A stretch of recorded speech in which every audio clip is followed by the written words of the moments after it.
Hi, we are live. This is take two, and hopefully, we are live on LinkedIn as well. Very warm welcome to week 62 of Supercharged Fridays. How are you guys? Come in the comments and tell us how you're doing. Sorry, we're 4 minutes late, a little bit of tech drama, but nothing we can't handle. And as you can see, I have a very special guest with me today, the one and only Rushab Kamdar, to talk about all things business. So, Rushab, very warm welcome to Supercharged Fridays. I'm excited you're here.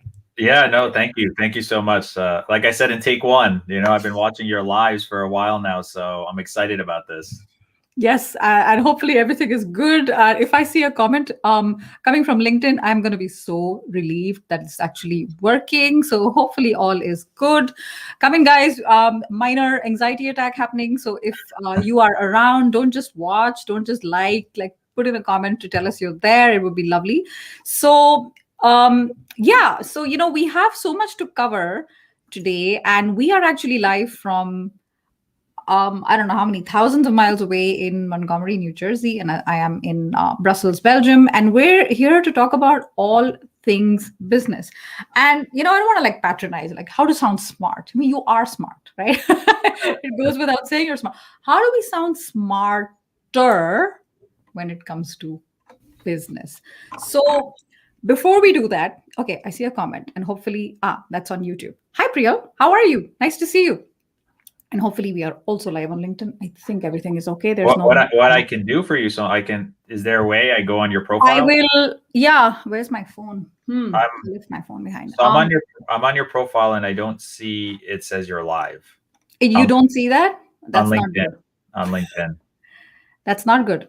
There seems to be an issue then with LinkedIn. If that is happening, um, and no, you're right. It's an old post of mine. Why is this happening today? Oh, and that's fine. This is just LinkedIn is looking forward towards the weekend. Clearly, and it says on LinkedIn that I'm live. But when I go to LinkedIn, no. Okay, Oh there's a wait, notification. I think yeah, I'm live now. yes, I see that. I see that. So you see that now? Am I Yeah, live now? yeah, I Okay. saw the notification. Yeah. Okay, awesome. So we are live. It's take three. We are actually on take three of Supercharged Fridays. Rishabh, sometimes three times a charm. I know. I mean, I saw the notification, so I just went to your LinkedIn, but where would I find it? Because I still don't see a video that says you're live. That's Yeah. crazy. It's crazy, but now we're live. So hey guys, as we said in take one and take two, a very warm welcome. Aryani, you are watching us on LinkedIn. Thank you, because we've been having issues connecting with LinkedIn. Thank you so much for telling us that we are alive on LinkedIn. Hey guys, how are you? So we have Rushab in the house to talk about all things business, and particularly our topic is super interesting, and that is, how do you sound smarter? We're not saying smart. You are smart. We're all smart, right, Rishabh? How do we Absolutely. sound smarter when it comes to things like talking business and interviews, preparing for interviews, networking events, etc.? So, without further ado, Rishabh, a very warm welcome. Like I said twice before, to Supercharge Fridays. And to all the LinkedIn people who are finally live, thank you. It's a Yes. pleasure being your son. I'm so glad to be here for this. Thank you. Thank you so much. So, hi. Yes, we made it. Adina, Ali, Eva, Lisa, good morning. Navneet, thank you so much. Katrasita, Priyal, you guys are amazing. Thank you for your patience. There was some technical difficulty, but we made it. So, before we get going, Rishabh, for anyone who's watching who's not familiar with you or your work, would love a little bit of a backstory of who you are. How did you get into the things that you do today? Absolutely. So I'll start with what I do now, and then maybe work a little way backwards. That's actually what I when I do my workshops to business school students. I tell them that if someone asks you a little bit about yourself, start with the most immediate before you go into 15 years ago. Yes, just a little interruption. So I think that's a great topic. That's a great point. So anyone who's listening and you're like, hey, tell me something about yourself. Now let's listen to Rishabh's answer, because there is intention behind it. It's not like random drunk driving. There's a place he's going. So yeah, no pressure, Rishabh. Go ahead. Now I'm nervous. I'm just kidding. No. So I own a company called Think Business 360, and it's a business accelerator and advisory practice. And what we do is we specialize in strategic consulting, in workshops and training, online courses, and startup investments. So my clients actually run the gamut. My clients are businesses, entrepreneurs, universities, and working professionals.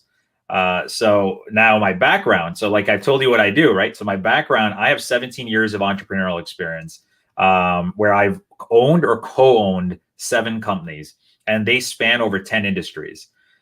So I've always had this grasp of understanding business because of all the various different businesses I've been part of. And then, what I did was I had got my MBA in 2012 when I graduated. And I'll get into more details of that later. But when I got my MBA, it's when I had exited some of my entrepreneurial endeavors, and I was looking to get into industry. And then I went through the entire networking interview process, and I was interviewing at consulting companies, and that's where this entire how to think business and talk business actually was formed. And from there, I launched my consulting practice on my own then. And so it's kind of a unique story, but like that would probably be more relevant as we go through this interview, and I can then give context to why thinking and talking business was born around that time. Okay. Wow. 7 businesses in 10 different industries. So Yeah. we were chatting before, right? We've met on Clubhouse, and any industry I kind of mentioned, I used to work with this company. You were like, yeah, I used to own a company. So you've had to pivot a lot. Rishabh, talk to us about that, because you had a certain lifestyle, a certain job, which included a lot of traveling. Yeah. When it comes to business schools, and talk to us about what happened and how that's changed. I mean, we know what's happened, but how that changed. Well, I'll tell you, pivoting is, and this is something that everyone should kind of keep it within their core, which is pivoting is inevitable. You're going to have to pivot no matter what you do in life, whether you're an entrepreneur or a working professional, you're going to have to pivot. And that's basically because the world changes and the dynamics change, right? So when we think about for working professionals, there was a time when you would be in a company and you would be in that company for 30 years and that would be your career. And today I think it's the average amount of time someone stays in a company is like 3 or 4 years. Even and less. So, I believe for millennials, it's 1 year and 8 months or something. Something like, so when you think about it, you're talking about in a 30-year corporate lifespan, you're going to have 30 different jobs, 25 different jobs. So pivoting is inevitable. So for me specifically, I was in a family business, and then I did my own business, and the pivoting comes because as we grow older, we learn things through our experience, and then we want to do things that makes us happy and that we have a dream or desire for. And so that's basically how I kind of went into my own space there. Okay. Wow. Interesting, because a lot of us can learn from that. When like literally life goes, from under your feet, it's like the carpet is taken away, and things that you're doing with business schools, etc. You're like, okay, that's not going to happen anymore. There's no traveling anymore, and I need to figure things out. So fantastic. Ayush, I love this question. We're going to get to you, I promise. How do you introduce yourself to the board? But in case we don't get there because we're, busy with other things, just ask us again. It's a fantastic question that can help a lot of people. So fantastic. So once again, I want to say thanks to those who've been patient with a little bit of our tech drama. It took 3 takes. Now we are live. We have proof. So let's get going. We have so much to talk about. Rushab, when it comes to things, business, what I have in mind, particularly for people watching us today, is you get a call, you have to go for an interview, you're excited, you do a ton of research, you think you've done pretty good research. Now, this is where you can help us with a little bit of structure, in our thinking, so we're not sort of all over the place, with darts in the dark, as well as in networking events, when you do small talk. Yeah. But small talk can result in big deals. later. Absolutely. Yeah. And there as well, the stuff that comes out of your mouth when you talk, and it's all business today. We're specifically talking about business. So anyone who's watching, you're like, yeah, this, I'm just going to scroll past. I'm a photographer. This is not relevant for me. Or I'm a graphic designer, or I'm this or that. Everyone needs to know how business works. How does a company make money? In fact, Rushab has two young kids, two young daughters. And Rushab, I believe you talk and teach business to them you've been doing it from a very young age as well, right? Yeah, I so there's and we'll get into it, but there's a framework I created on to help anyone think business. And my kids one day said, "Daddy, what is this? You know, we're always hearing about this Business 360 framework." And I have two daughters. They're 9 and 7, but when they were I think it was like 7 and 5, I on my whiteboard, I just basically took those buckets and that everyone was going to get introduced to today, and I used words that makes it easy for them. So for example, one of the bucket is products. I called it toys, right? Just so it makes it easy for them to understand, like, what are we talking about? Yeah. Yeah, and to go to something I wanted to definitely say, which is, you said that people get a call and they have to network and have to do that small talk. Here's the background. When I decided to leave my entrepreneurial world and try to enter into industry, I just graduated from an MBA program, and this hopefully connects with a lot of the audience. But I thought that I was going to have hiring managers lined around the block, like, look at this guy who's come from this C-level experience, has owned all these companies. We're going to need him in our company. And I go through the application process, and I heard crickets. No one was interested. And it was an eye-opener, because we sometimes feel like we have so much to bring, and a lot of us do bring to the table. But in the job application process, it is a very linear process, right? You need to show that you had career progression in specific companies and you moved your way up and you were specialized in a specific field. Yeah. So for me, I had to network. And that's where I recognized the ability to talk business became very important, because there's how to network, but once you're in front of people, how do you impress them? And that was how I got my foot into the door when I started interviewing at companies.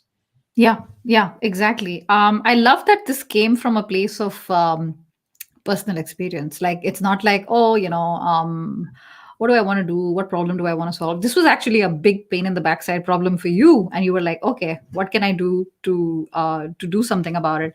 And our friend here, Dirgyahu, saying, very inspiring with diverse experiences. What are your key tips when it comes to learning agility and adaptability? Any quick answer here before we get into your frameworks, because I'm very excited to get in that. Yeah, I mean, when you're learning agility and adaptability, throughout any career, you're essentially basically you're taking information, and the whole point is getting it organized in your mind. That's how you adapt, and that's how you become agile. Because if you don't grasp whatever you're learning, how are you going to react to it or respond to it?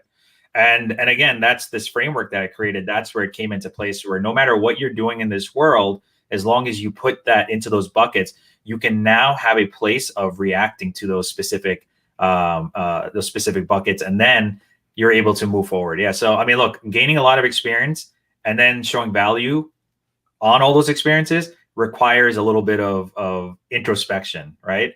But you won't do that if you have a chaotic mind.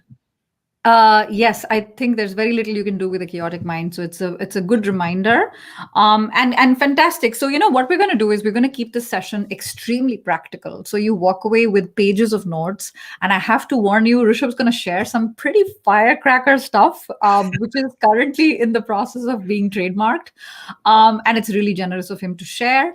So Rishabh, let's fire this baby up, Yeah, and share your framework with us when we listen to someone talking about business, or we are preparing to talk about business for interviews. How do we get started?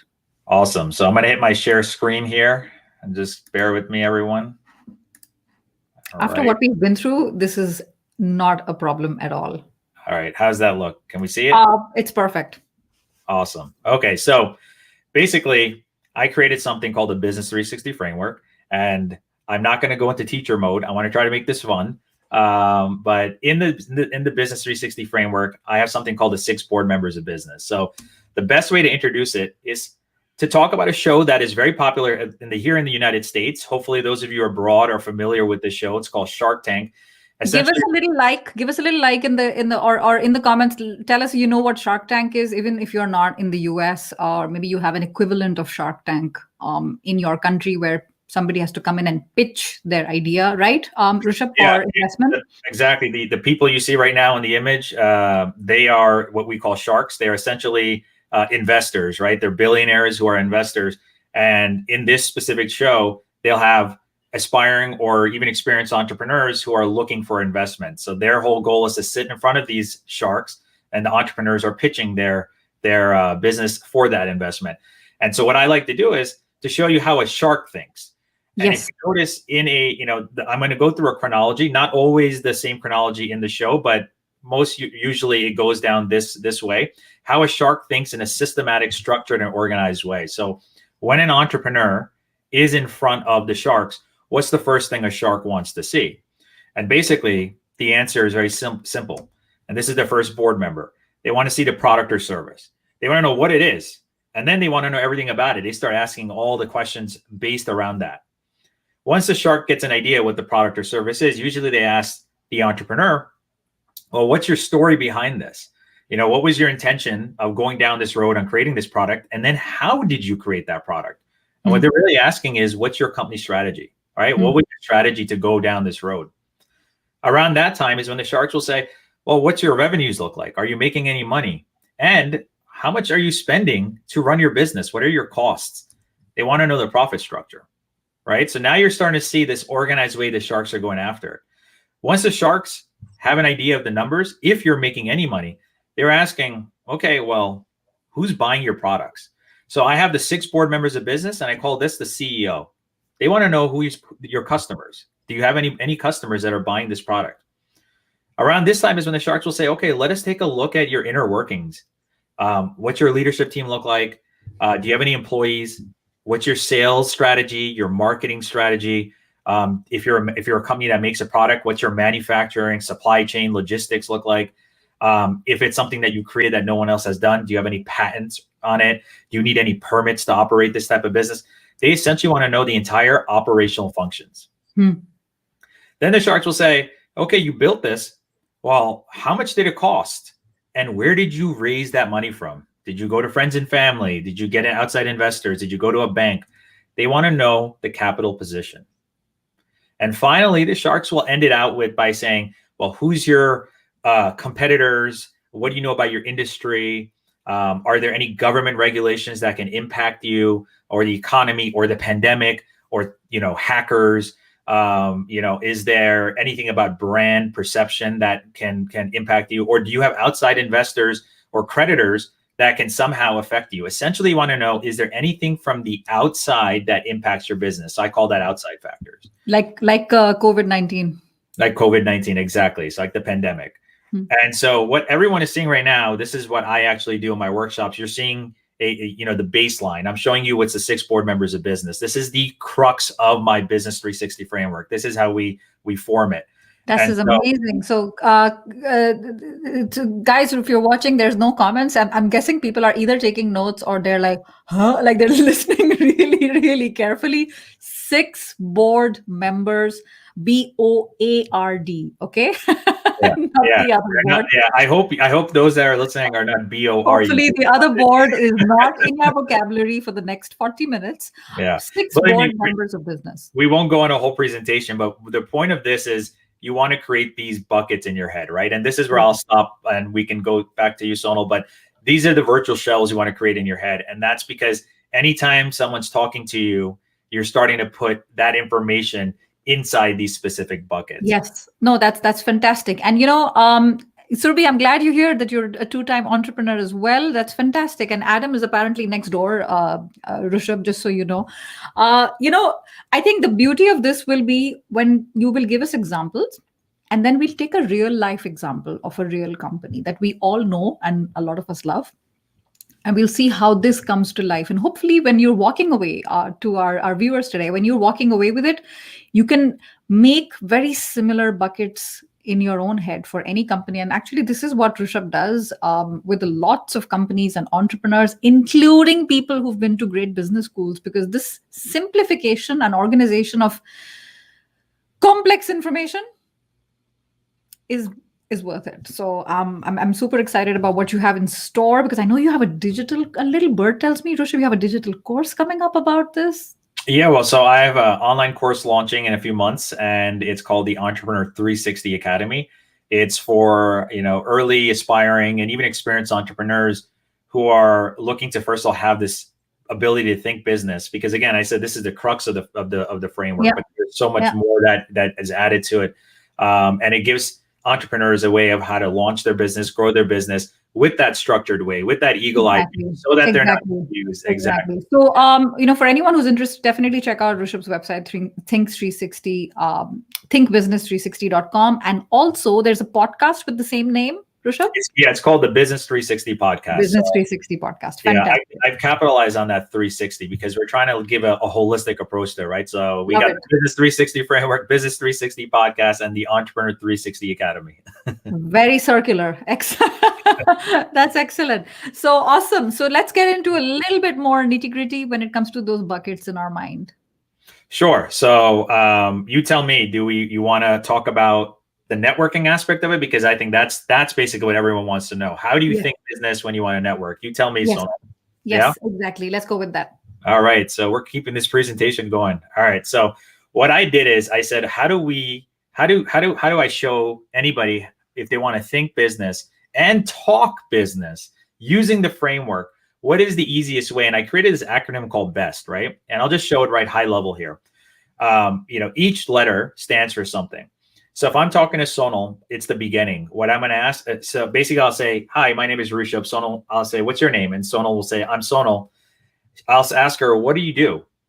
That is the beginning, whatever Sonal answers. And Sonal, we don't have to do this at this moment. We'll do it on the next slide. But Sonal gives me an answer, what she does, and it starts filling into those buckets. So the next thing I'm doing is I'm exploring that. I'm going to say, oh, this is what you do? Well, tell me more about it. Sonal will give some more answers. At the same time, she'll ask me questions. As she's asking me questions, I get the ability to showcase my knowledge. In networking, you're going to be jumping back between E and S back and forth. You'll get to showcase your knowledge, your intelligence, your, whatever it is that you want to impress Sonal with. At the same time, you're going to ask questions back. So I'll be like, oh, you do this, Sonal? Well, I'm also in this industry. And, I've seen this happen in my industry. How about you? And so I showcased my knowledge, and then I went back and explored. And you're going to constantly go back and forth. And every time Sonal gives me an answer, it falls into those buckets. And that helps me take my experience and connect it with her experience. So it's called, Tony Robbins calls this mirroring, right? You want to mirror the person in front of you. So Sonal comes with this certain energy. That's the energy I want to mirror. At the same time, Sonal talks about her experience. I want to talk about it in the same way. I don't want to one up her. And I also don't want to be, a low energy person. You want to keep that match there. And then we keep bouncing back. And then once you're done and you feel like that was a great conversation, you go to the T, which is a thank you. And what I tell a lot of people is when you're thanking someone out, because you've already organized all those thoughts in your mind, your thank you should re-summarize all that. Sonal, it's so great to know, you being in this industry and the things you mentioned, this is what I took away from it. And I resonate with it because I've also seen these things when I was doing X, Y, Z. And, and so I please, I hope we can stay in touch or grab a coffee. Here's my business card. Can I have yours? I'll send you an email, blah, blah, blah. Right. And then how do you do that? Thank you. And so that's what I do, and again, I'm obviously saying this pretty quickly, right? We take a little time when I do my workshops. And, so I always come back to I love that. I just want to go back for a second. This is so simple. And I love any acronym. Like I have a thing for acronyms anyway. BEST, beginning, explore, showcase knowledge, and thank you. There is such a, and one of the things you said, which is the operating word for me, and that is connection. Yeah. Making a connection, and it's not artificial. A lot of people don't like the word networking. Call it whatever you want, but the early starts of any relationship, if you trace back conversations that you've had with people, chances are this is how they all start. Introduction, hey, how are you? So what do you do? Can't start without that, right? Explore before, you're getting exploring, little bit of diving. And hey, oh, we have that in common. You're not just showcasing knowledge. You're not talking to show off. You're not one-upping each other. But at the same time, you're like, oh, this is where the connection happens. Oh, you've done this as well. I've done this as well. Great. And I love that you've written in brackets, hint, be well read. Because nobody wants to be sitting next to a person with whom they have nothing in common. If you're interested in working in a specific industry, then make sure you know everything about it. That's the hint, be well read, right? Like if you're going to go networking, try to understand as much as you can about a specific industry. Most of you will probably have the experience in it, but there are people who are career changers, right? They are going from one career to a complete different industry and changing their career. And so you want to make sure you're well read in those areas. Yes, fantastic. And I love the thank you, because I'm a big fan of that as well. Manners, and I talk about pleasantries. A lot of people underestimate, like, nobody's really watching. I'm just going to slide, move on to the next guy. No, no, no, no. End it nicely, end it on a nice note, stay in touch with these people. And the last thing you say to them, that matters. Like, is it just sort of random mumbo jumbo, forgettable stuff, or is it something more? Yeah. So, and if you don't mind, I'll jump in quickly. To be memorable, that comes in the beginning when I would say, Soma, what do you do? And then if you were to ask me, what do you do? To me, and I obviously don't have it in these slides, but when I do my workshops, I teach the audience how to do your 30-second summary, right? That's your story. How do you resonate with someone, right? That's the one that's memorable. And then when you're showcasing knowledge, you want to make sure you throw bits of your story in there, because you don't want it just to be facts, right? You want to relate and connect with the person, so you relate your story with them. Yeah, no, that makes perfect sense. It's been a little bit quiet. Okay, good. Thank you, Narendra, because I was wondering if I'm not alive on LinkedIn because I didn't see any more comments. So all is good in terms of technology. So I love this, Rushab. So please do continue, because this is extremely interesting when it comes to talking business during networking. Yeah. So, I mean, basically we go back to the buckets, and, so I leave it to you how you want to go from here on how to talk business. If you want, we can do a quick live example. And yes.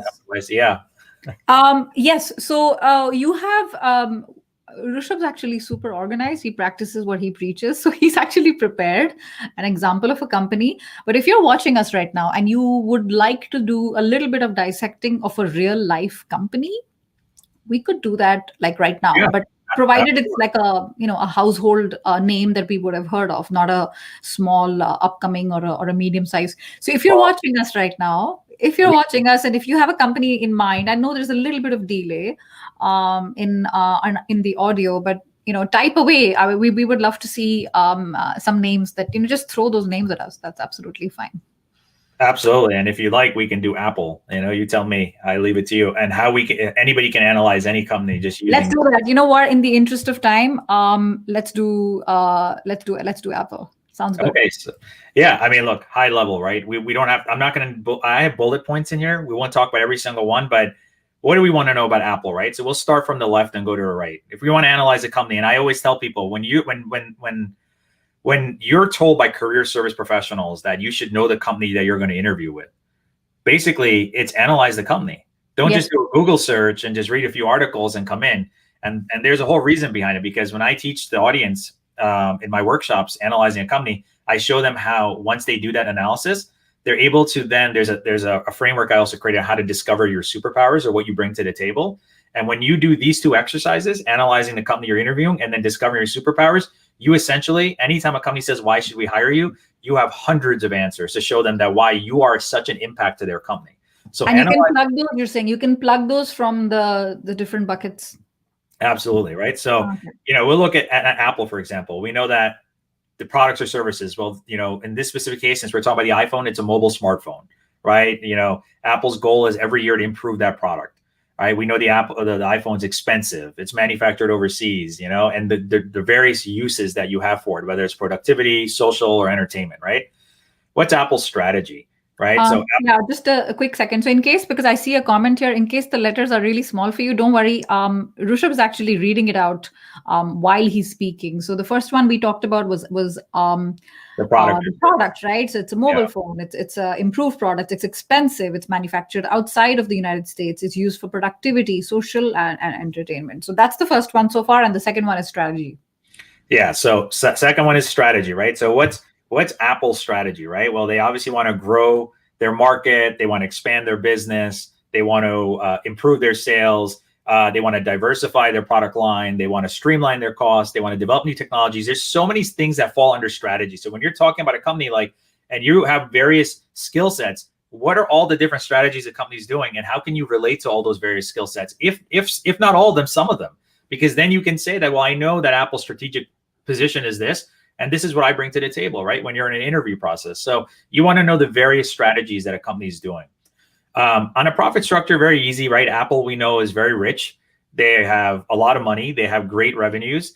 They probably have high fixed costs because of how much they spend on their employees and, the various buildings they live in.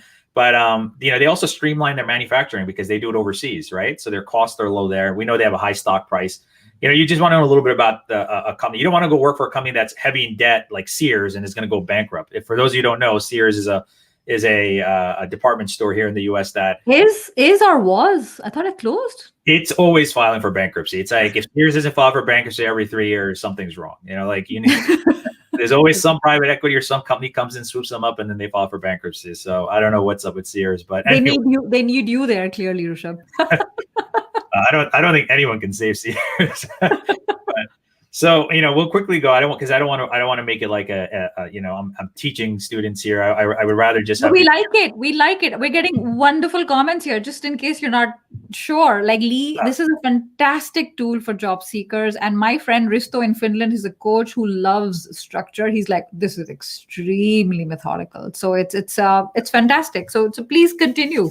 Appreciate it. Thank you so much. Then we go to operational functions, right? So that's essentially everything within the companies, as mentioned before, and that's workforce, right? Workforce, your company culture. Apple, we know specifically is a software and hardware developer. They obviously have robust manufacturing because of them being global, and they manufacture other places, and they have different components coming from different countries and all going into their facilities. I guess in China, they have efficient supply chain and logistics. They're obviously heavy in R&D. They have one of the best sales and marketing that you'll ever find, right? Like their advertising hits every single target demographic. And they have patents on all their technologies. There's a famous battle against Samsung where Samsung copied a design of Apple's phone, and Apple won like $1 billion lawsuit against them or something like that. So when you go into under operations, there's so many things that we can talk about Apple, right? Then we talk about capital position. Now, why is capital position so important? Because Apple's high liquidity. They have a lot of money. They have low debt and they have a ton of assets. So if they want to raise capital. How do you know that, Rushab? So when people are listening to you, when they're doing analysis of certain companies, low debt, high liquidity, you know this because it's public knowledge. So they're a publicly traded company. Now, if you're applying for a company that's not publicly traded, then you do your best, I would say analysis to that, right? Detective work. Exactly, right? You maybe you get to understand the industry, or maybe there's articles you read out there, what's happening. Like, for example, if you think about mining companies, right? I'm talking about mining iron ore and copper out of the ground. They're usually heavy in debt because they have huge capital investments. Capital intensive investments, right? So, and those things are important because if you're a candidate and you're looking to work at a company, for example, if you're someone that's in finance, you may want to work at a company that is maybe heavy in debt, and because you can be part of the inner workings of seeing if it's distressed or if there's ways to come out of it, right? Things of that nature, right? That may get you, interested in those types of things. So, there's a lot of consulting firms out there that basically target distressed companies, right? So they can turn them around, And so capital position, I always keep that separate because it's important. The other thing is, if Apple's coming out with a new product, let's say they're going to get into virtual reality, right? Then you're going to say, okay, well, do they have the money to get into that? Or if a company's buying another company out, do they have the money, or how are they going to go do it? And so it's always important to understand the capital position, no matter if it pertains to you or not in the job interview process. And then we can go to outside factors. We know that Apple is the US market leader in smartphones, but not globally. Their biggest competitors, who are the market leaders globally, is Android, the operating system, I would say, but specific brand would be Samsung. And when you think about Apple, their product, the iPhone specifically, is very dependent on the App Store ecosystem. If they didn't have such a robust App Store, they wouldn't be as popular as they are, right? That is their dependence. If there's one thing that you would take away for them to fail, it would be that. And then, they're subject to their trade regulations because of tariffs and all that stuff. And then big thing about them is brand perception. So if anybody knows about Apple, what are they doing today with their brand perception? It's all about privacy. And that's why Apple and Facebook are having a big fight right now, right? Because Apple is changing how Facebook can target iOS users with their advertising. And Apple's like, no, we want to protect our users. We don't want you to target them in specific ways, right? Right. And any publicly traded company has shareholder responsibility, right? That's just throwing that out there. Yeah, exactly. So just before you continue, to the point that people made, to the point that we made, what if it's not a publicly traded company? Like I worked with two family-owned companies, and when I did some research on them, it wasn't easy to find that sort of research. So we Mhm. have Priyal here who's talking about reading company archives or past statements to get a better, because a lot of them do publish Mhm. past financial statements on their website, even if they're not publicly traded. Mhm. Look on social media is very underestimated, right? Like last thing I can think of is LinkedIn or the LinkedIn page, Twitter or Instagram, but actually a lot of these companies are up to date on that. So fantastic comment, Priyal. And Surbi also says past investor calls, to check their current and future plans. So hopefully, yes, exactly, a lot of the intel can come from here. And if you guys have other ideas, we love how engaged you are. So if you have other ideas, please, jump into the comments. Yeah, So, for that question, I want to answer. That's such a great yes, question. If they're not yes, publicly traded, how do you? I'll say this. Look, if you're getting an interview, you do whatever research you can, whatever is available, whether that's available online, social media, or you're talking to, anybody that's worked in that company or still working in that company, right? You can try to get whatever information you can. But when you're in the interview process, I like to tell job candidates, you are just as important as the interviewer in the yeah, sense that you have to make the decision if this is a company that's right for you. So when you're in the interview process, you can ask pointed questions that fill in some of the gaps in this to give you a better feel if this is the right fit for you, right? So you do your best to understand a company that you're applying for. But if you don't have all the information, then while you're in the interview process, you have to, that's the, that question from the other listener of one of your viewers who said, how do you adapt and become agile? Well, this is how yeah, you have to do it, right? No, it's never a clean answer, right? So we have to be adaptable and we have to be agile. yeah. Yeah, no, I love that. We have people from like pretty much all over the world, and it's fantastic. And Surbi also says I talk to past and present. Present is a little trickier, but past employees as well when you have private companies. So that's fantastic. So these are the six buckets, and the boss, The CEO, the six the board members, and the CEO, CEO. is the customer. So we think about Apple's customers, right? First of all, they go to all ages, right? My young kids were using iPads when they were like 3, right? So Yeah, it's they made it so easy. yeah, My parents who have trouble understanding a search engine on a browser can use an iPhone flawlessly, right? So it's basically one of those things that Apple has done that's really capitalized all ages. And it's always, I tell a funny story. A couple of years ago, I was in Italy with my wife on an anniversary vacation, and we were walking down the streets of Rome, and there were some individuals who were displaced. Right? They were homeless. There was a family. They were sitting in the side, but every single one of them had an iPhone in their hands. And so it's interesting because it's become a lifestyle. It's become a necessity, I should say. Not even a lifestyle. It's a necessity to have a smartphone these days. That you may not have a home, but you'll have a smartphone. And so it was, and there's all public charging stations everywhere. So it was very, very, it was odd. It was surreal walking by and seeing that, right? But so I think they're essentially age, race, gender agnostic. Doesn't matter, income level agnostic as well, right? There are people, and they have various product lines for, depending on your income. And they sell yeah, to everyone. They sell to people, to businesses, to governments, and of course, they have great customer support. So this is a real high level of analyzing a company. You can do yes, this with any company. yes, yes. Sankalp, I see you have a question, and I promise we're going to get to you. So let's continue with your the CEO, and that's the customer. And in the case of Apple, the customer is anything from a 2-year-old to a 98-year-old, maybe more. Maybe. Yeah, so this is basically us analyzing a company, So and so I'm open to now any questions you have or your audience has with. Yes. Okay. Oh, okay. Fantastic. So And if you like, I can jump off the slides and get my face up there. yeah, definitely. So before I jump you off the slides, I just want to say, yeah, thank you. A lot of people here from all over. And before we take the slide off and someone says, hey, I jumped in a little late. What is the name of the tool?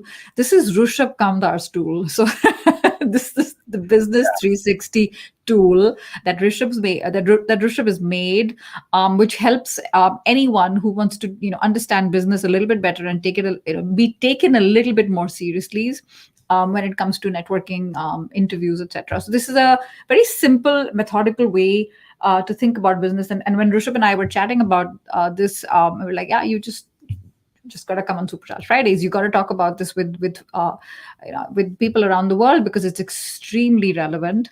So yeah, so these are the buckets. Like I said, this is getting trademarked. Rishabh's working on a digital course, particularly to help entrepreneurs to understand it. If you're interested, I highly recommend that you reach out to him. Yeah, and we have like fantastic audience from all over. I saw Indonesia before. I see Honduras. That is like two different parts of the world completely. And I see a question here, Rushabh, which is very interesting. What do you think about like company data when it's published? You take it at face value. What do you think? I mean, listen, if there's no other way of knowing whether this data is accurate or not, you have to take it by face value. I would just say where you're getting that data from, right? If it's a credible source, then you tend to believe it more. With not knowing the context of that question, I would say if it's doing just simple research on a company, you may want to be cautious about sometimes the source it's coming from, right? If it's not a brand or well-known publication, chances are that maybe it's an opinion piece, right? Yeah.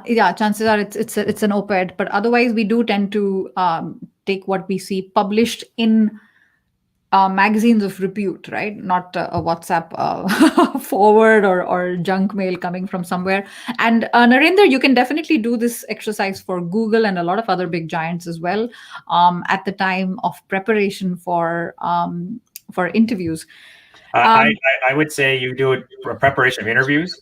I would say while you're working in a company, while you're in there, to do an analysis of your company and where you stand in your position and how maybe you get a better feel of how others in that company, what their functions are, so that now your relationship with your peers are much more effective. You're building a culture because now you can feel the pain points that they go through, and hopefully they feel the pain point. That's what I do when I do workshops with companies. I get employees in different departments to get a feel of what other departments are doing, so that there's no assumption. And we use this tool, and this tool actually expands. And first of all, what you guys are getting, I used to be so protective about it, but Sonal, it is copyrighted and it is under the trademark thing. But that being said, it's not like I've created anything revolutionary. I just took the fundamentally accepted pieces of business and I just organized them in this way. And the reason I did this is because when I did interviews at consulting companies, I interviewed at McKinsey, at Oliver Wyman, at Deloitte, at Ernst & Young, at Alex Partners, all these big names. And they have something called a case interview. And in a case interview, they're going to ask questions like, okay, Amazon.com is our client. They've hired our consulting firm. You are now charged to lead that engagement. Amazon is looking to buy Whole Foods. They have asked us to do a viability assessment. What are all the areas that you would do your due diligence on to let Amazon know if it's viable? And this is what I created. This is how I developed this. I was like, okay, I'm tired of reading all these case interview books when I was interviewing at those firms. There was a framework for pricing, a framework for product. And I said, let me just create a one-size-fits-all framework. Yes. This is what I created. So anybody that's in case interview. Excellent. Anyone who's watching us, oh my God, if your mind is not blown, like you got to tell me in the comments why your mind is not blown. If you're interviewing for a consulting firm, which, let's face it, consulting firms are, should I say it? Should I not? They're a pain in the backside when it comes to interviewing because they are so picky and they're meant to be picky, right? They want the best of the best. So they make it so hard. And that is how they scoop out the crème de la crème. This is a great way to prepare for those case interviews for those big 4, big 5 consulting firms. Rishabh's been there. Rishabh's been in those shoes and he found it frustrating and he's figured it out. I love this idea. If you're already employed today, do the same 6-bucket Shark Tank analysis of your company that you're in today. Whether it's a big company like Apple or Google, whether it's a startup. Satyam, do the same thing for startups as well. You'll be able to be talked so much about background that you can get information from there, and this will definitely help you out. And Lauren, I totally agree. It's an extremely smart framework, and it's supposed to help the way you think about speaking with stakeholders, right? When we speak, when we open our mouth in front of very senior people, all of us get that imposter syndrome, like, oh, did I actually say something that made sense? Do I sound smart? Was that okay? I think with this type of an approach, you'll definitely sound more than okay. Another interesting comment that I saw, which I found really fun, was this is actually, Surbhi, what Rushab was doing in business schools. So it's funny. So my workshops are with business schools, and I make this joke all the time. But business schools bring me in to help their students know business before they No go through the business. entire program, right? But it's important because think about it. Business school is MBA programs specifically are the only master's program out there that basically has candidates that come in that don't necessarily have a background in business. If you go to any of the master's programs, engineering or medical, whatever it is, you need to have a background in that field. And so imagine going and getting into a program and waiting 2 years before you actually know, an end to end about business. So because I've simplified it, and again, as I've said, this is just the high level, the framework gets deeper. With the students, I teach them this ground level framework, which gives them that eagle-eyed view of business, but not only to help them in their master's program, but it helps them again with networking, helps them with interviewing, helps them when they're in their job. And for entrepreneurs, you're starting a business. Well, this is your outline for a business plan. And you bullet everything out. You have an eagle-eyed view. You have the high level. Yes. If you're an experienced entrepreneur, these are the areas you should do your due diligence and to see, what's working in your company and what's not. Yes. And that's why it's so effective. I say, no matter if you're a piano teacher or you're an executive of a Fortune 100 company, everyone should know how to think business and have that understanding, that capability. Everything in this world is connected to business. So if you don't have that ability to connect the dots, you may be left out, you may be taken advantage of, right? And you don't want that, right? So no matter what you do in this world, you want to have that ability to have that organized way of connecting the dots. And absolutely. And one of the things I love about your framework is even someone like me who's been to business school, it's shed a new light. It's shed a new way of looking at things. And the new way is less intimidating, if I can say so, because otherwise it's what you learn in school. A lot of us don't remember because it was a blob of information at us. I'm not saying it was a waste of time. It was great, but you can't sort of forget those frameworks now that you've heard. Okay, yeah, I heard that. That goes into the strategy bucket. Oh, that goes into the operations bucket. Oh, yes, COVID-19 outside factors, so it makes it very real. Lisa, this is extremely useful. Lisa's part of the Supercharged Club, so it's phenomenal, absolutely. And I love frameworks. I love frameworks. They help make things easy to remember. I don't quite follow the comment, Abhishek, when it comes to Indian MNCs. I think this applies to pretty much everyone. And yes, Tarun, we are live on YouTube, and you can definitely watch the replay. Not a problem at all. So fantastic. So with that said, if you have any questions, this would be a great time for you to ask related to everything we talked about when it comes to business. If not, Rushab's been really kind. He's been live with us for almost an hour. We had 2 prior retakes before we went live. So I'm just going to wait for like a minute or so if anybody has any questions. And if not, then I'm going to let Rushab go. So yeah, no, I actually stopped sharing, so I just see myself now. Yes. Yeah. Earlier you could only see the PowerPoint. Yeah. So I just stopped. Am I live? Oh no, am I? Here we go. There we are. I was in the old studio. I never closed that browser out. Okay. No, you're fine. You're absolutely fine. What I'll say, first of all, I appreciate all the comments, and like I said, this thing I teach. I get brought in, I get paid for this to speak and all that stuff. So I'm happy to share this to everyone. Companies hire me, and I use this framework to help them with their consulting. Like when I'm consulting with them, I help them with their operational strategic improvement, right? Even when I'm doing my course at Entrepreneur 360 Academy, it's all built off this. We get this organized way, and then how do we grow from that, right? So all these there's so many different facets and uses for it, but just getting that organized way of feeling, that's the most important part. That helps so many people. Yeah. And particularly people who are like, no, this is, this is not in my scope. I don't need to know this. I hope that we've addressed it, that actually it's very, very helpful for every single person watching to know and understand and talk the language of business. So with that said, I definitely recommend that you follow Rushab on LinkedIn. If you're going to send him a connection request, please send him a personalized connection request that you saw him here. He's a little picky when it comes to accepting random connections from people he's never met, and he should be picky about that. So don't do the lazy connect and forget about things. When I do workshops at business schools, I always tell them that if you're sending a message to someone on LinkedIn, always write a message.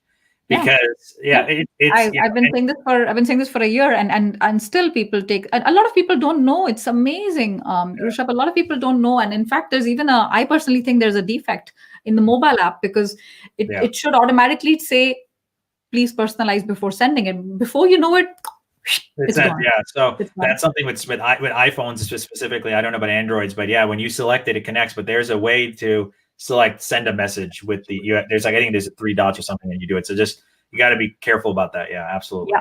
Okay, fantastic. So, so like Ristu says, actually, like mapping, it's compared to like Kaplan Norton strategy maps. It looks simple enough and easy, particularly for job seekers. So, getting a lot of fanfare for all of your work.